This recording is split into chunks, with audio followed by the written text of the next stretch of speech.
Folks, it's time for 3 crazy true facts about the Cincinnati Bengals. The Bengals started up in 1966 as part of the American Football League, and then they became part of the AFC when the AFL merged with the National Football League in 1970.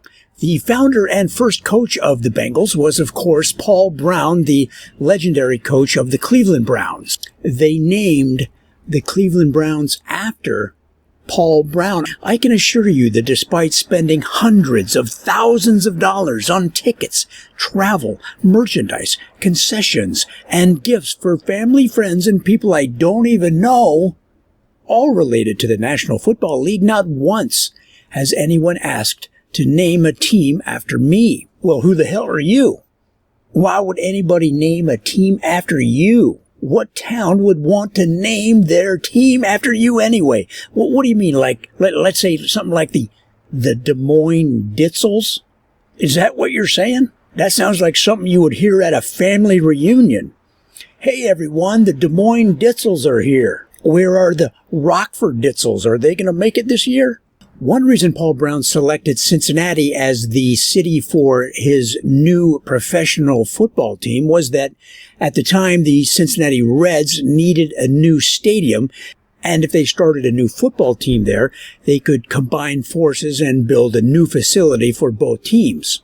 The Reds were due for a new stadium. They had been playing at their current home, Crosley Field, since 1912. Here is one indicator on how old Crosley Field was. It was the first major league ballpark that had lights for night games. Now, in their case, they convinced thousands of coal miners from across the river in Kentucky to show up at night with their coal miner hats and turn on the lights in front. With seating for over 20,000 fans, there was plenty of light from their hats to light the game for nighttime playing. One problem they ran into was they had to delay the game sometimes when thousands of coal miners drank too much beer and had to go to the loo at the same time, therefore knocking out lights around the stadium. The Bengals name was partly chosen by Paul Brown, he said, because it linked the new team to the city's football past. There was another team called the Cincinnati Bengals